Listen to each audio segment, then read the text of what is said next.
Ciao a tutti e benvenuti a questo nuovo video. Oggi siamo qua perché un nostro amico acquariofilo, mentre era in giro per far compere, ha notato che in un negozio un piccolo cucciolo, una cucciola di betta femmina, non era messa nelle condizioni ad hoc, quindi ci ha mandato una foto che a breve vi facciamo vedere.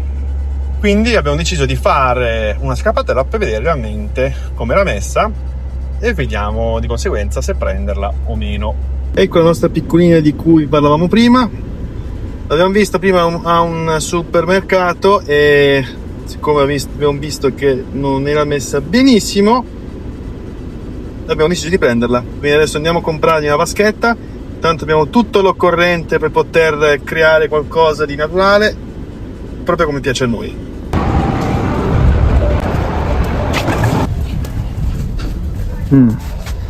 39, 15, 31, 22. Acquario recuperato, non è costato neanche tanto. Corriamo a casa e andiamo a preparare il nostro acquario per la nostra piccola bettina. Ci siamo. Abbiamo avuto un piccolo imprevisto, la vasca che abbiamo preso era difettosa, quindi abbiamo dovuto ricorrere al negozio e farcela cambiare. Capita. La vasca è bella pulita, sgargiante. Quello è un filtro interno che penso di mettere, anche perché ne voglio approfittare per mettere qua dentro, appoggiare delle piante emerse come pothos, patefillo, syngonium, che ne abbiamo un bel po'. Quindi vorrei sfruttare per poter fare un qualcosa che fuoriesce con tutti i legni e cortecci di sughero che abbiamo. Quindi adesso vediamo un po' cosa fare. Ecco qua sono tutte le cortecce di sughero che abbiamo preso un paio di mesi fa, e qua tutti i legni che sono avanzati dal nostro 180 litri che abbiamo smontato ieri. Abbiamo un bel po', quindi possiamo sbizzarrirci per creare qualcosa di wild. Sono già asciutti, quindi penso che dovremmo incollarli col silicone. Ed ora procediamo con la costruzione del nostro layout con la corteccia di sughero. Naturalmente abbiamo utilizzato anche del silicone per acquario per poter legare tutto. Naturalmente l'operazione è durata un bel po' di minuti, abbiamo cercato di velocizzare tutto.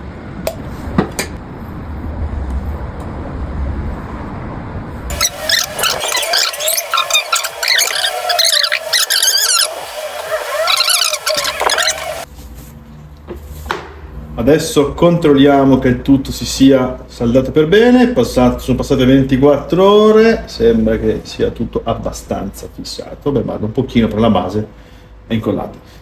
Adesso mettiamo fondo sabbioso, da questa parte leggermente più in alto non mettiamo nulla perché pensiamo di mettere solo qua delle anubias e tutta più del ceratophyllum demersum, quindi non serve chissà quale approccio eccetera eccetera. Quindi adesso andiamo di sabbia da fiume che avevamo già per un altro acquario, quindi già lavato e sistemato. Mi raccomando, questo qua l'abbiamo preso presso una sabbia di un centro edile, quindi costa molto poco, parliamo di 3 euro ogni 25 kg. Quindi l'unica differenza rispetto a quelli di marca, bisogna sciacquarlo. L'unica cosa è quello, prendere pian piano, sciacquate. Questo l'abbiamo già risciacquato, c'è qualche residuo ma non ci sono problemi. Quindi volete prezzo eccezionale. Certo, poi se volete la sabbia di colore bianca, rosso, che allora prendete quelle di marca, così almeno prendete quelle, perché giustamente ai centri edili non c'è. Quindi adesso andiamo a riempire il tutto e poi lo sistemiamo come si deve. Eccezionale perché la sabbia fine è utilissima per la pulizia, perché le particelle grossolane rimangono a galla e quindi possono essere risucchiate dal filtro senza problemi, e naturalmente anche durante la pulizia è più facile da sifonare. Anche per la gestione degli inquinanti è eccezionale. Adesso prenderemo le piante, le anubias, da questo acquario. Naturalmente è un po' uno schifo, ma lo sapevamo perché abbiamo smontato l'acquario che c'era qui, quello che era chiamato The Silent Wild. Recupereremo qualche ceratophyllum che è rimasto, la valise nera gigante per il prossimo progetto. Non vi anticipiamo nulla, quindi adesso iniziamo con la parte divertente.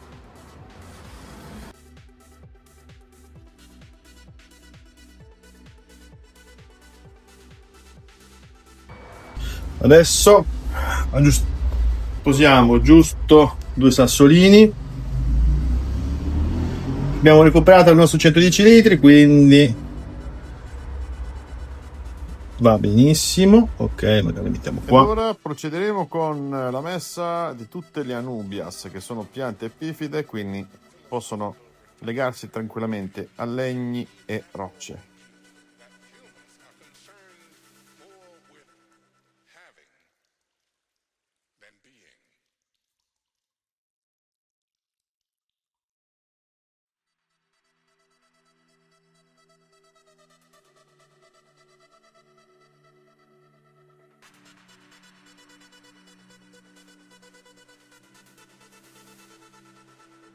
Cosa molto importante, ogni tanto nebulizzate le piante per far sì che rimangano umide.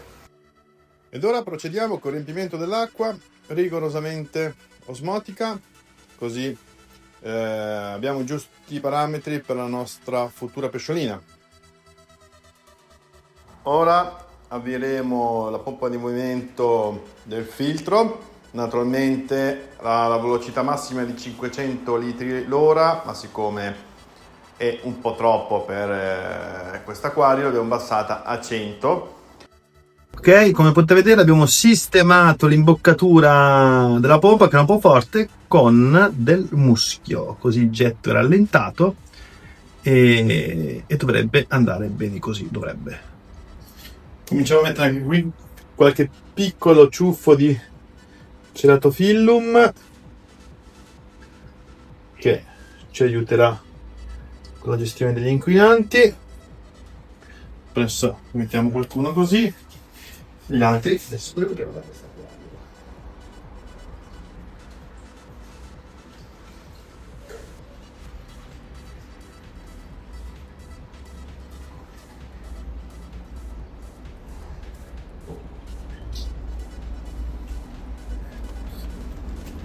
Adesso vediamo, ne abbiamo un bel po', quindi andiamo a piazzarlo.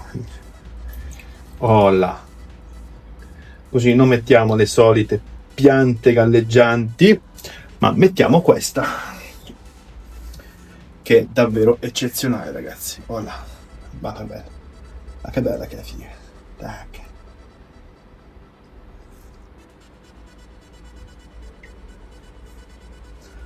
Barriera per luce visiva. Abbiamo finalmente sistemato il getto d'acqua. Avevamo un'altra L, quindi adesso il getto dovrebbe essere molto meno, perché va a sbattere contro il sughero e quindi per la nostra bettina non ci dovranno essere problemi, almeno speriamo. Piante messe, Spathiphyllum e Pothos.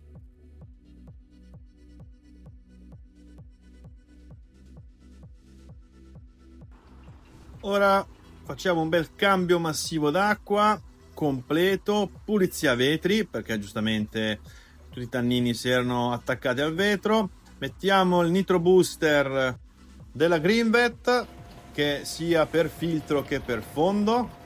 Infatti adesso metteremo 2 pastiglie all'interno del filtro, così i batteri benefici cominciano ad avviare più velocemente il tutto. Adesso cominciamo con la climatizzazione della nostra pesciolina per il nuovo acquario. Finalmente dopo 2 giorni i valori sono stabili.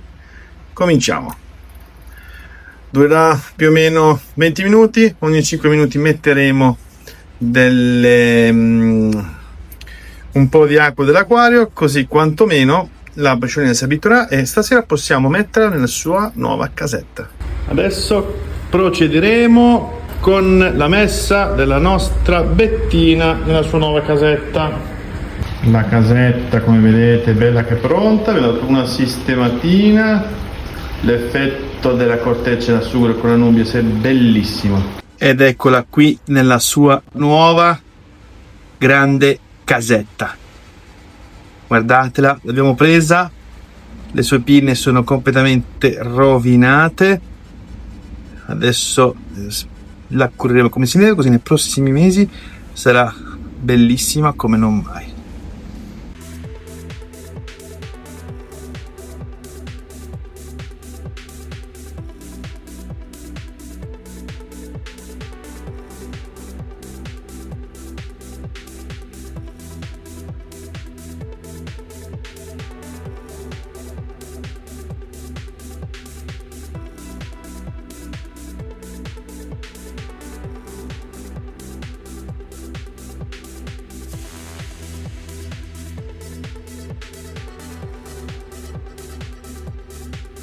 Ok ragazzi, con questo è tutto, grazie per essere stati con noi anche in questo video. Naturalmente commentate, iscrivetevi, lasciate un like, il tutto per poter supportare la nostra pagina e il nostro lavoro. Quindi grazie per essere stati con noi, al prossimo video, ciao ragazzi!